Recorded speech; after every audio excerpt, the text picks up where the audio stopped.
Elekea kwa bile biko mbele. Pour tâcher de les saisir. Juu nipate kuyashika. Remporter le prix. Nipate kuchukua bei. De la vocation de Dieu en Jésus. Ya mwito ya Mungu ndani ya Kristo. Donc aller après pour atteindre et prendre. Ni kuenda nyuma njuu ya kufikia kule na kushika. Celui qui suit Jésus. Mwenye anamfuata Yesu. Il a un objectif. Anakuwa na shaba. Il a un objectif à atteindre. Anakuwa na shaba ile anapenda kufikia ako. Il a un but. Anakuwa na shaba moya. Il doit atteindre ce but. Anapasha kuishika ile. Il doit arracher quelque chose. Anapasha kuchukua mo kitu kimoja. Il doit prendre quelque chose. Anapasha kuchukua mo kitu kimoja. Cette chose là c'est laquelle? Na ile kitu ni nini? C'est le prix. Inakuwa ni ile bei. C'est la récompense. Inakuwa ni ile malipo. Que Dieu soit loué. Amen. Suivre kufuata signifie observer. Ni kusema kuangarishisha. Surveiller. Kwanza kufuatilia. Ça veut dire que celui qui est en train de suivre Jésus, kusema mwenye kuna mfuata Yesu, il n'est pas asina mwenye kulengama. C'est un surveillant. Anakuwa ni mtu kuna fuatilia. Il contrôle tout ce qui passe autour de lui. Eko nafuatilia yote kuna pita pembeni yake. Toute son attention portée sur Jésus. Mafikiri yake yote iko kwa Yesu. Amen. Amen.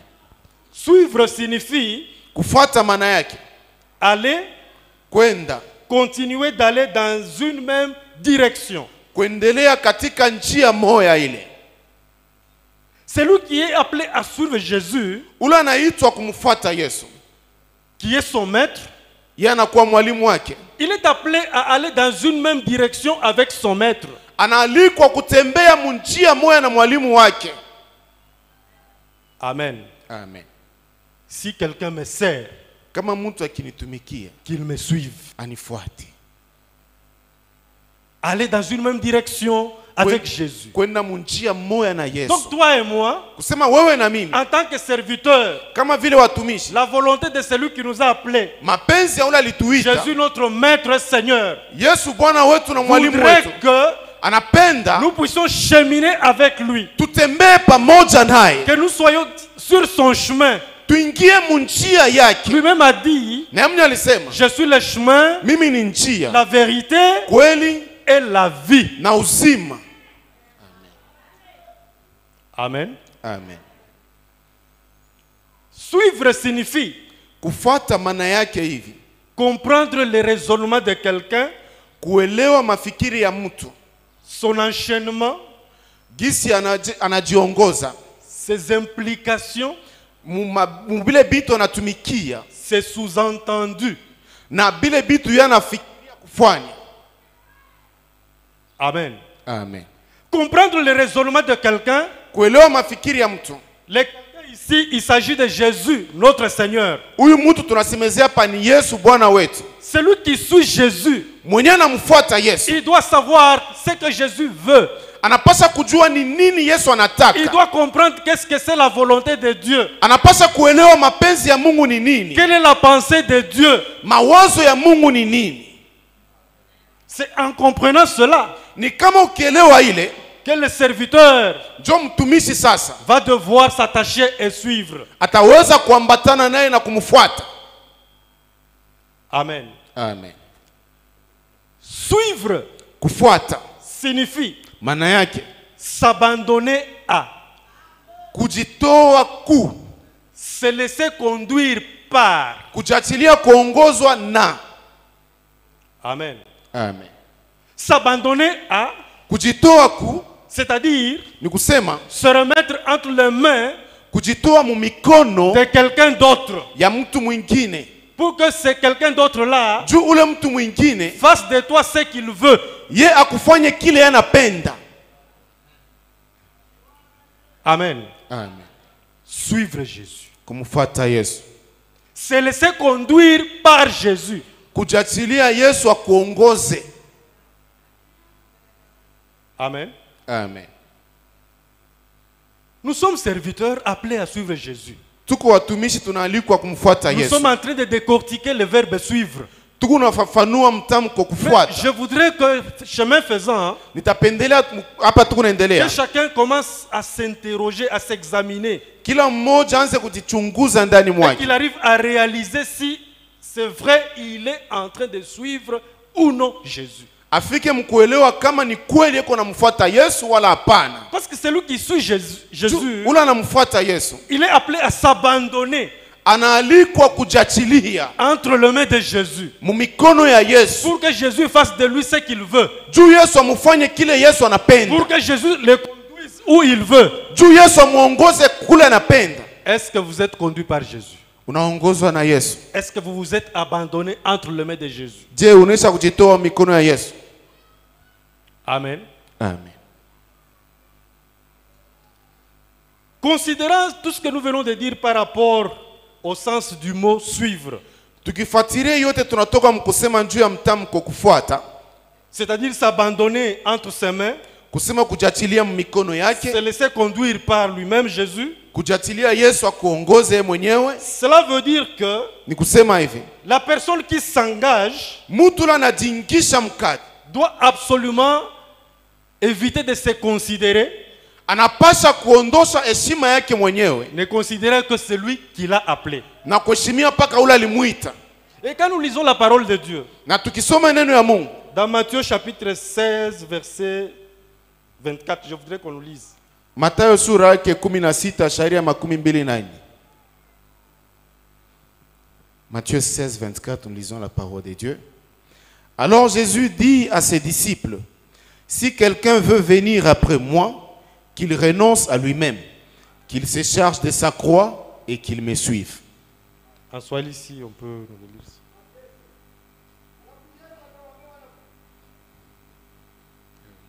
Tasoma. Alafu Yesu akawaambia wanafunzi wake, mtu akitaka kunifuata ajikatae mwenyewe, achukue msalaba wake na kunifuata. Jésus dit, Yesu anasema, si quelqu'un veut me suivre, kama mtu anapenda kunifuata, qu'il renonce à lui-même. ajikatale mwenyewe. Amen. Amen. Qu'il renonce à lui-même. Ajikatale mwenyewe. Si quelqu'un me sert, Kama mtu ananitumikia, qu'il me suive. anifuate.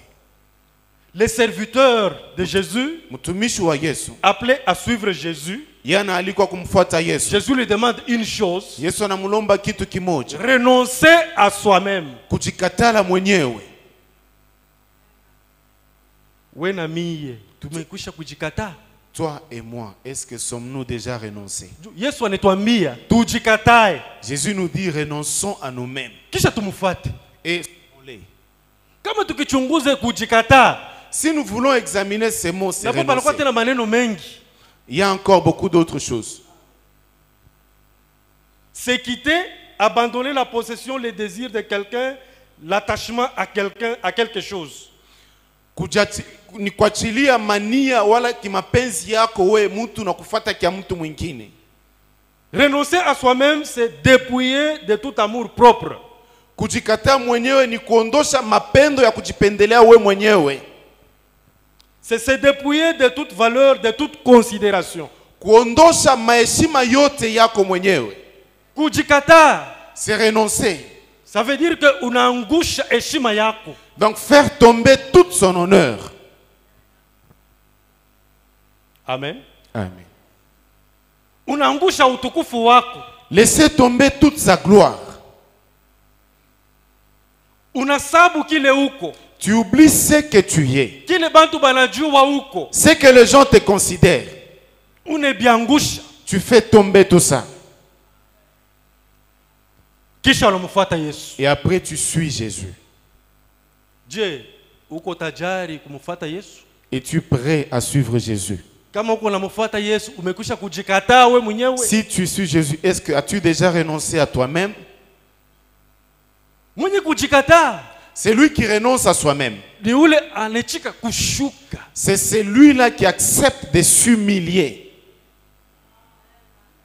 Yesu Kristo mwana wa Mungu Jésus, le Fils de Dieu, alikatala kiti cha Mungu kuwa kitu kya kushikamana nacho, vile Biblia inasema. il s'est dépouillé du trône royal comme si c'était quelque chose à quoi il devrait s'accaparer. Anakatala bumungu kumbingu. Il s'est déployé de sa divinité. Anechika kushuka. Il a accepté de se rabaisser.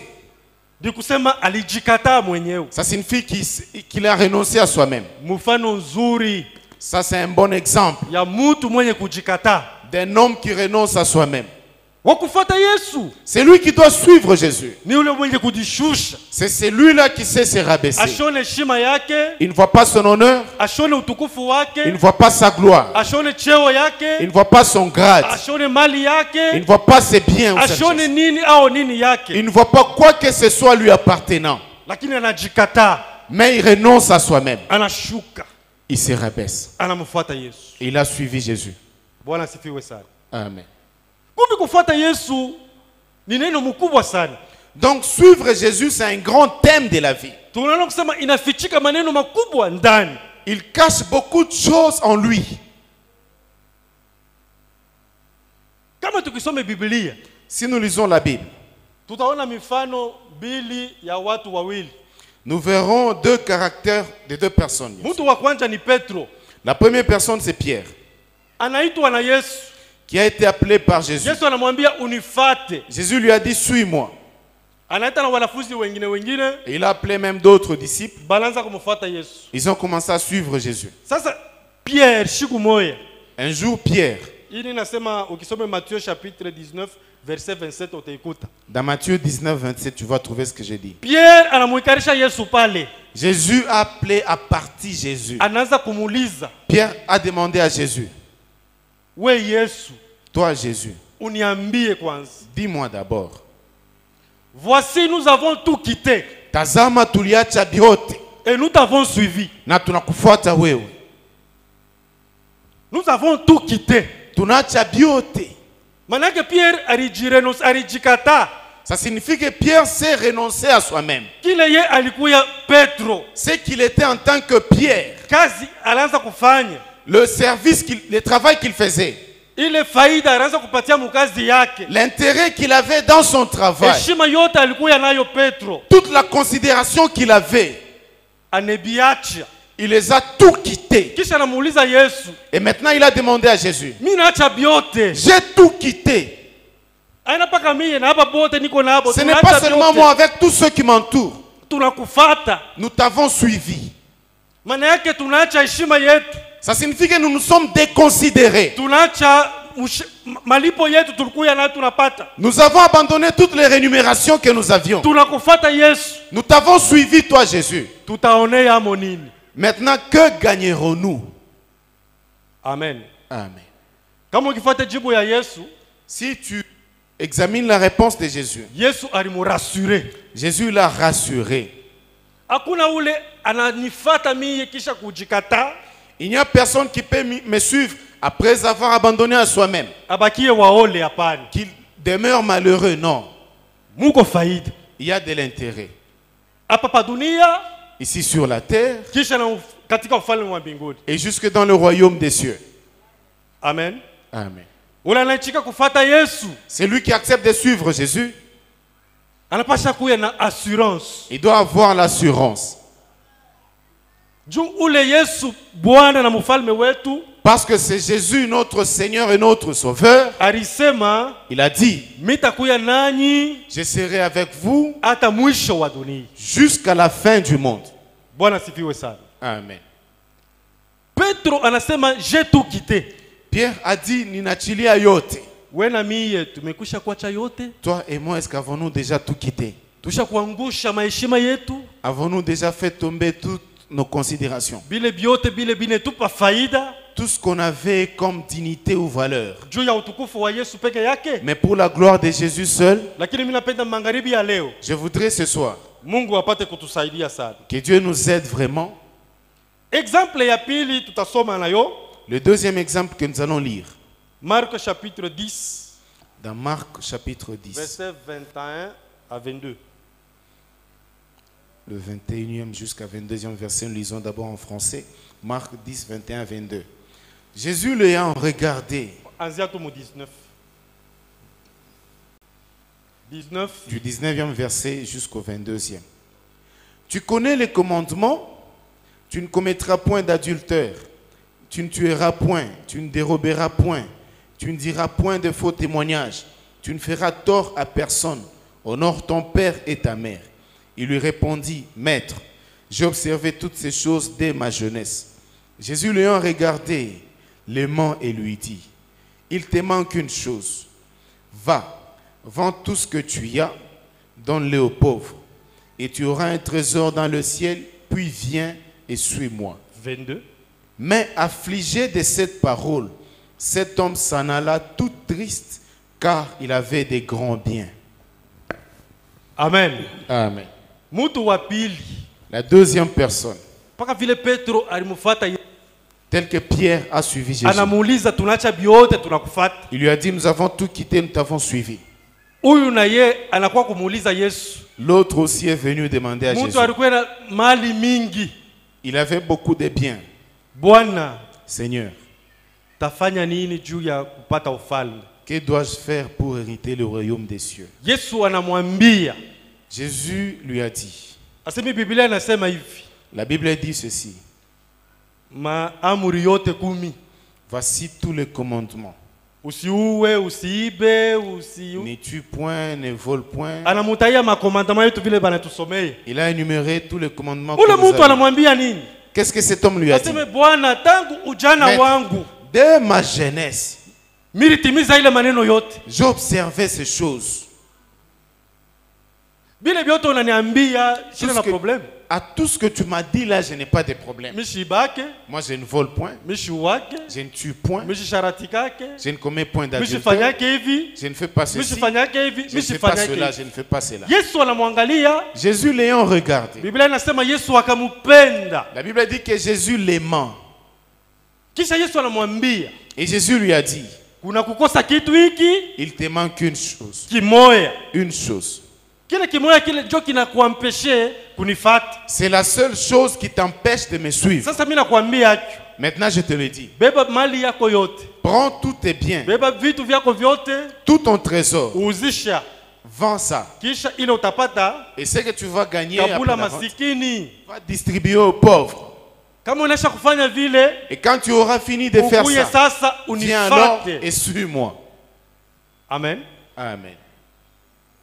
En d'autres termes, Yesu alipenda kumwambia hivi. Mumitamko wengine, Jésus voudrait lui dire ceci. Kama unapenda kunifata, Si tu veux me suivre, ujikatae. renonce à toi-même. Heshima yako iko mumali yako. Toute ta considération est dans ton trésor. Ile bitu uko navyo bile binakupa kuwa juu, kiburi. Ce sont le bien que tu as qui te donne à être orgueilleux.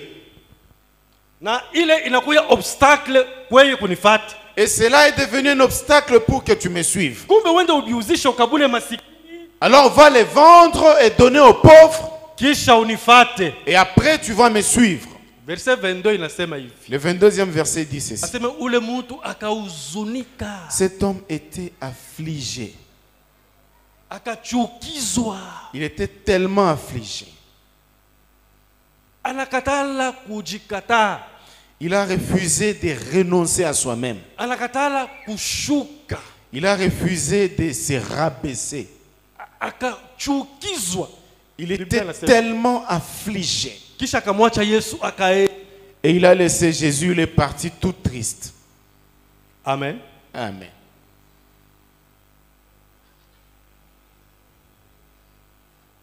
Ingelikuwa eri wewe na mimi. Il serait mieux pour toi et moi Mungu akusaidie na mimi Mungu anisaidie. que Dieu nous aide, toi et moi. Wakati tunaitwa kumfuata Yesu, Lorsque nous sommes appelés à suivre Jésus, hakika Mungu atusaidie tujikatae. certes que Dieu nous aide à renoncer à nous-mêmes. Tumuone paka Yesu. Que nous nous voyons que Jésus, Yesu akuye wa kwanza mu maisha yetu. que Jésus soit la priorité de notre vie. Amen. Amen. Wakati tunaona mfano ya huyu mtu, Lorsque nous analysons l'exemple de cet homme, ule alikatala kuuzisha mali yake akabuli kwa masikini. celui-ci qui a refusé de vendre ses biens pour distribuer aux pauvres, Tuna comprendre kusema alikatala kuti sauti ya Yesu. nous comprenons qu'il a refusé d'obéir à la parole de Jésus. Juu Yesu alimwambia uzisha Parce que ukabuli. Jésus lui a dit, vends et distribue. Anakatala kuti. Il a refusé d'obéir. Kumbe mkufuata Yesu, ule nafuata Yesu, Donc c'est lui qui doit suivre Jésus, anapasha kuwa mutifu. doit être obéissant. Eko na tii nani? Il obéit à qui? Bwana yake. à son Seigneur. Mukufata Yesu, En suivant Jésus, muko utifu. il y a de l'obéissance. Amen. Amen. Wewe na mie tuko watifu. Toi et moi, sommes-nous obéissants? Tutatii nini? À quoi allons-nous obéir? Sauti ya Mungu. À la parole de Dieu. Na kutii Et l'obéissance, iko na bitu biwili. il y a deux choses. Ni kusikia C'est écouter na kufanya sawa sawa na vile unasikia. et observer ce qu'on a écouté. Amen. Amen. Mimi nasema kutii, obéir, Dans obéir, il y a deux choses. muko bitu biwili. C'est écouter Kusikia, et puis mettre en pratique ce qu'on a écouté. kutumikia bila ulisikia. Je donne un exemple. Naleta mfano moja.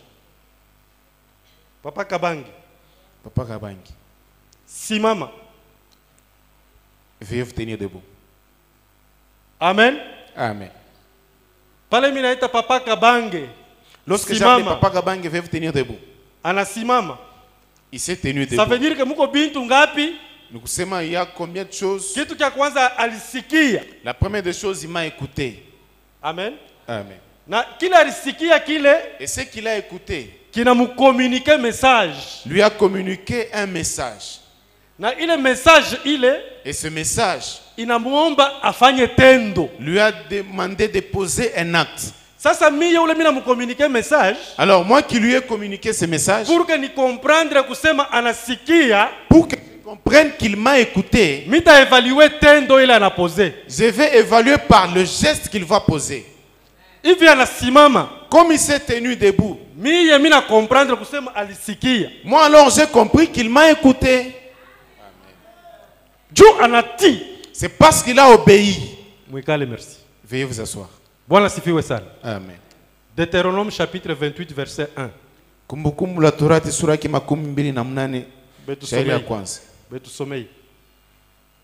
Deutéronome chapitre 28, le premier verset, nous lisons la parole de Dieu. Si tu obéis à la voix de l'Éternel, ton Dieu, en observant et en mettant en pratique tous ces commandements que je t'ai prescrits aujourd'hui, l'Éternel, ton Dieu, te donnera la supériorité sur toutes les nations de la terre. Swahili. Baraka za kutii. Na itakuwa kama utasikiliza kwa bidii sauti ya Bwana Mungu wako, kuangalia kufanya maagizo yake yote ninayokuagiza leo.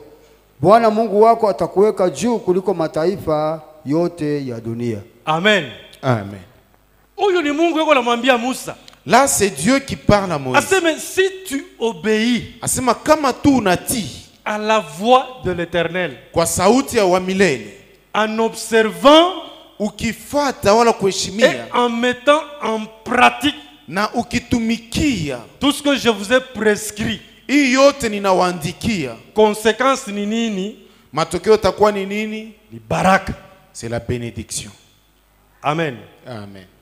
Donc mukufuata Yesu, Donc en suivant Jésus, muko obéissance. il y a l'obéissance. Na ile obéissance iko na mambo mbili. Et cette obéissance comporte deux caractéristiques. C'est non seulement qu'il faut écouter, Haina tu paka kusikia bure, mais aussi et surtout na zaidi tu mettre en pratique. kutumikia. Et de par le verset que nous venons de lire, Fuatana na hii shairi tunatoka c'est mkusoma. Dieu lui-même qui dit Ni Mungu mwenyewe que anasema, si tu obéis, kama unatii tu observes na unafuata et tu mets en pratique, na unatumikia, voici les conséquences positives. tazama matokeo ya mzuri. C'est une suite de bénédictions. Inakuwa ni mabaraka inafuatana. Ça veut dire que dans suivre Jésus, Ni kusema kumfuata Yesu il y a une garantie. munakuwa arabuni. Toi et moi, en tant que serviteurs, Wewe na mimi hata kama vile watumishi nous devons avoir de l'assurance. tunapaswa kuwa na ile hakikisho. Amen. Amen. Mais la condition est l'unique. Lakini kanuni ni moja, Mettre en pratique. kutumikia. Bwana sifiwe sana. Amen.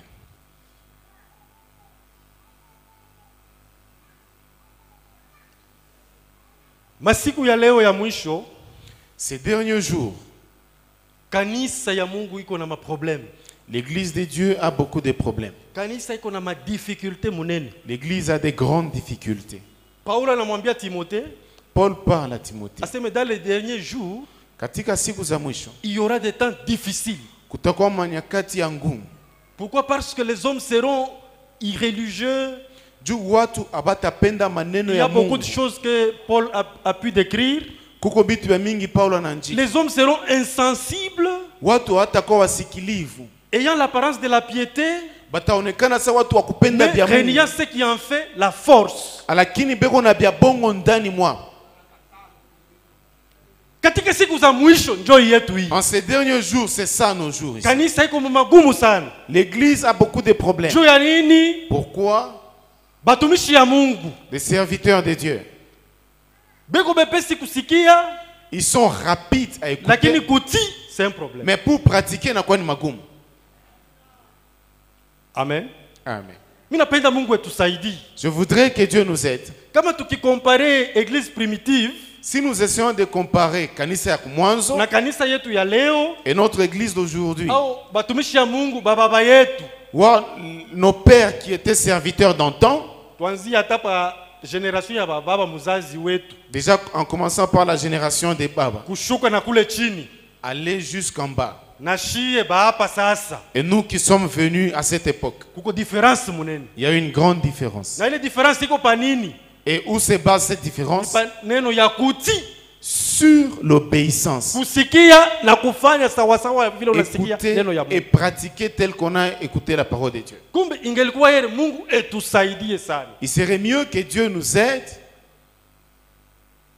Tufikie mukipande ya kuya obéissant.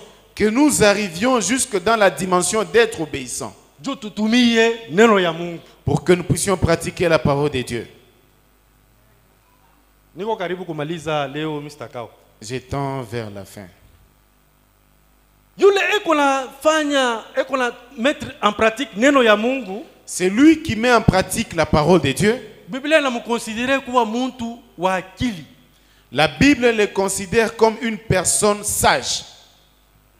Betusomeye Matthieu Lisons dans Matthieu. chapitre 7 verset 24. Matthieu chapitre 7, verset 24. Kuanzia pale. Matthieu 27, nous commençons à partir du 24e verset. La Bible dit, c'est pourquoi quiconque entend ces paroles que j'ai dit et les met en pratique sera semblable à un homme prudent qui a bâti sa maison sur le roc. La pluie est tombée, les torrents sont venus, les vents ont soufflé et se sont jetés contre cette maison. Elle n'est point tombée parce qu'elle était fondée sur le roc. Allez-y, continue. Mais quiconque entend ces paroles que j'ai dites et ne les met pas en pratique sera semblable à un homme insensé qui a bâti sa maison sur le sable. La pluie est tombée, les torrents sont venus, les vents ont soufflé et ont battu cette maison. Elle est tombée et sa ruine a été grande. Acha tu tukanyita. Merci beaucoup. Amen. Amen.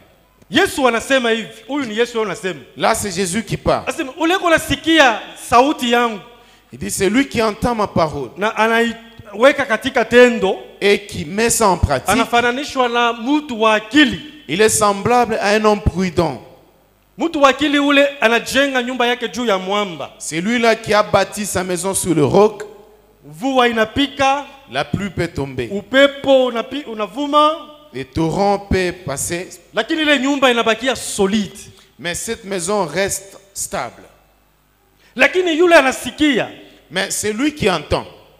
bila kuweka katika tendo neno. Sans mettre en pratique cette parole. Biblia inamkonsidere kuwa mtu mpumbafu. La Bible le considère comme un homme insensé. Sawa ule anayenga nyumba juu ya mchanga, Comme l'autre là qui a bâti sa maison sur du sable. wakati mvua na pepo vinakuya, Lorsque le vent soufflait, la pluie est tombée. ile nyumba inaanguka. Cette maison s'est écroulée. Mimi napendela wewe na mimi, Mungu etusaidie. Je voudrais que toi et moi, que Dieu nous aide. Etupe akili qui nous donne de l'intelligence. na ile akili Et cette intelligence, ni ya kuweka neno katika tendo, c'est pour nous aider à mettre la parole en pratique. ile tunasikia ndani ya kanisa ya Mungu, Celle que nous écoutons dans l'église de ile Dieu. neno ya Mungu ndani ya Biblia inatuambia. Cette parole que nous dit la Bible. Mimi najua mwili ni dhaifu. Je sais que le corps est faible.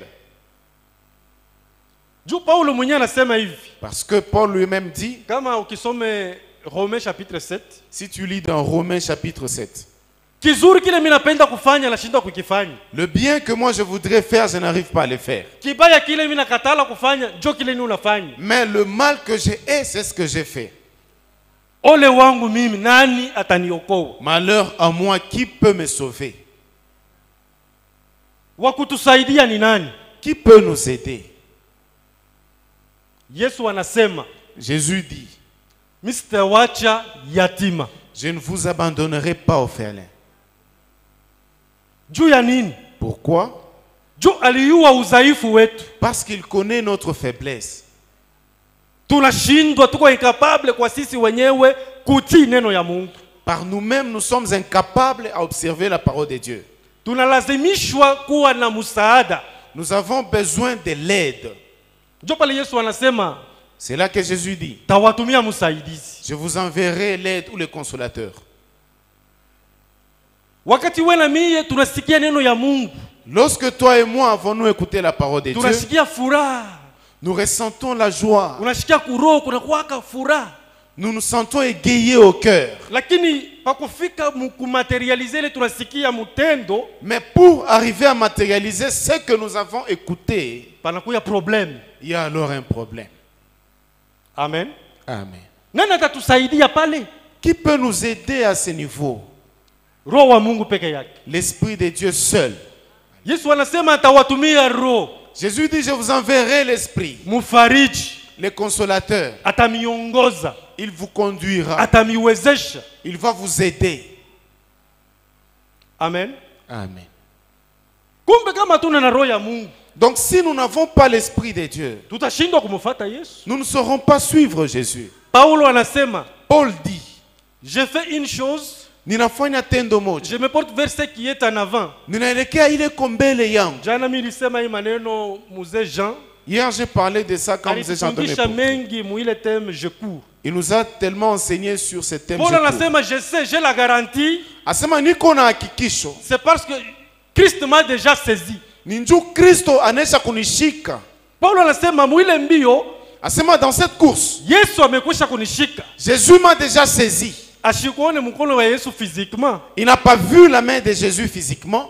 Nani anaona Yesu hapa nishonte yeye? Qui voit Jésus ici qu'il puisse me le désigner? Mumushonte Yesu yuko wapi? Désignez-moi où est Jésus. Lakini Yesu anasema atakuwa nani hata mwisho ya dunia. Mais Jésus Pamoja a na dit, je mwenye. serai avec vous jusqu'à la fin du monde. Atakuwa na shie je? Comment est-ce qu'il sera avec Ni nous? kupitia roho wake mtakatifu. C'est à travers le Kama Saint-Esprit. Paulo alisema Kristo amekwisha kunishika, Si Paul a dit, Jésus m'a déjà ni saisi, kusema roho ya Mungu iko pamoja nami. ça signifie que l'Esprit de Dieu est avec moi. Juu ya kunipa nguvu mudhaifu wangu. Pour me donner la force dans mes Juu ya faiblesses. kuniwezesha kutimiza ile iko incapable kumwili kufanya. Pour m'aider à réaliser ce que dans la chair, je suis incapable de faire. Wewe na mimi hatuwezi kumfuata Yesu. Donc toi et moi, nous ne pouvons pas suivre Jésus Sawa na vile tunasikia maneno yote mimi nasema tel que nous avons écouté tout ce que j'ai dit, bila usaidizi wa Roho Mtakatifu. sans l'aide du Saint-Esprit. Amen. Amen. Kumbe ya lazima wewe na mimi. Donc ce qui est important pour Siku toi et kwa moi, siku tuombe renouvellement ya Chaque uwezo ya jour. Roho Mtakatifu ndani yetu. prions le renouvellement de la puissance du Saint-Esprit en nous Juu tupate nguvu pour que nous ayons la force ya kutimiza mapenzi ya Mungu d'accomplir la volonté de na ya Dieu kushinda majaribu. et aussi de résister contre les tentations. Leo kwa kawaida ni siku tunaomba kujazwa Roho. Aujourd'hui, habituellement, c'est un jour que nous prions le Saint-Esprit. Ingelikuwa eri Mungu Iserait mieux atusaidie. que Dieu nous aide. Ni mpaka Roho mwenyewe wa Mungu C'est seul le Saint-Esprit de ndio Dieu atatuwezesha qui va nous aider kuwa wafasi wa Yesu wa vya kweli, à être de véritables disciples de Jésus, wenye kumfuata na wenye kumupendeza. qui le suit et qui lui plaît. Bwana atubariki. Amen.